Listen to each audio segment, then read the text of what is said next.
thank you. And what a speech, Emma. Thank you very much. Well, hello, my fellow Adams. Good evening.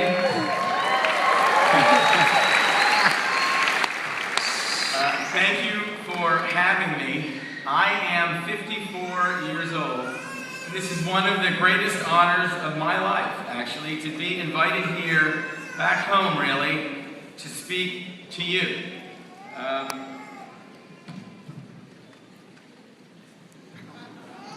And I haven't worn this in an awful long time.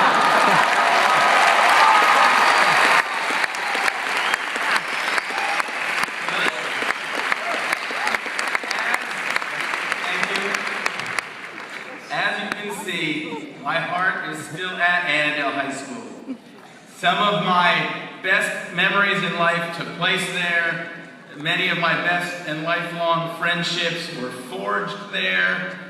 I am and always will be an Adam, okay?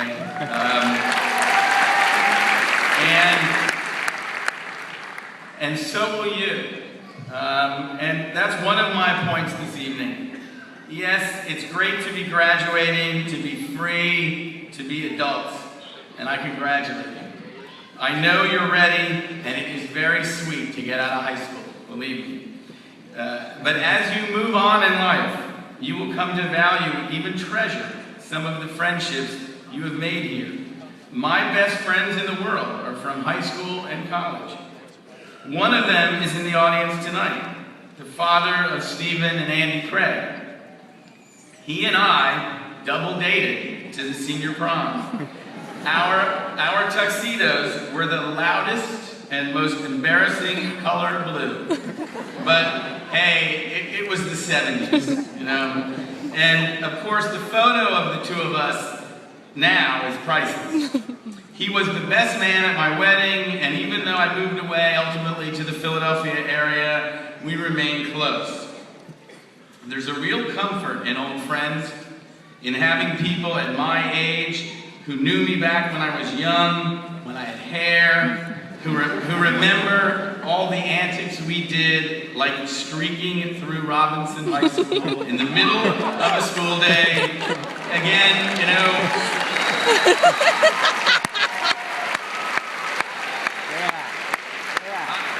I was on the cross-country and track team, so I wasn't too worried. But what can I tell you? It was the 70s, you know, and a very different time.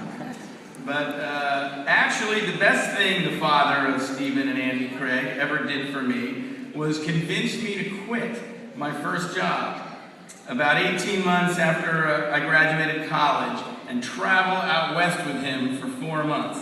I was an East Coast suburban kid, and I'd never really been anywhere. We packed up his Datsun hatchback with a tent and sleeping bags and one business suit for me, and we camped at all the national parks out west.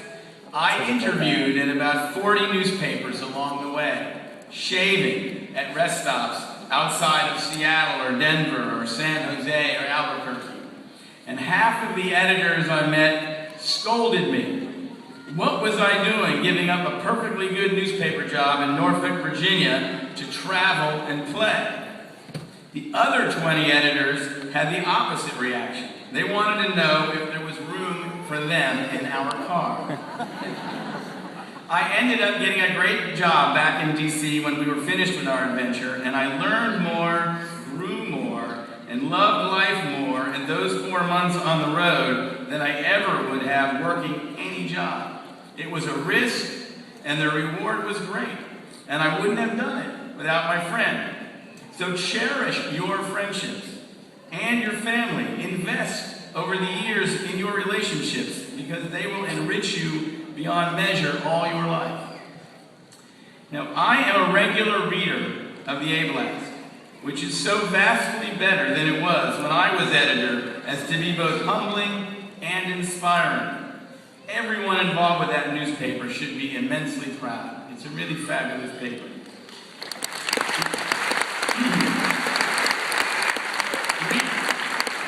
Reading the A-Blast gives me a wonderful window into your world, how successful your sports teams are, how the issues with overcrowding in your school and the whole whole thing about rezoning, how the crazy ways you all ask your dates to the prom.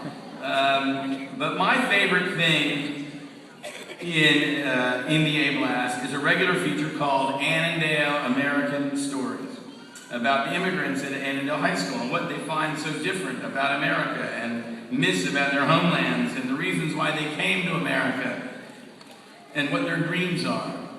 Maybe I love this because I'm a storyteller or because I'm the child of immigrants myself.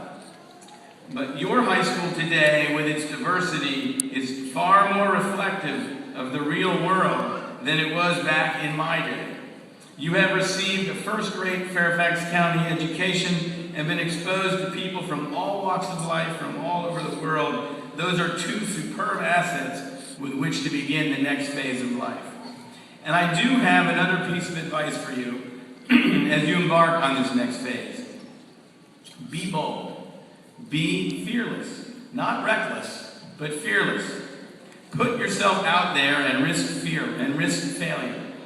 Everyone who has succeeded in life at something he or she cares deeply about has suffered setbacks along the way. That's how you learn and grow. It's the very overcoming of those setbacks, those rejections, which makes success so sweet.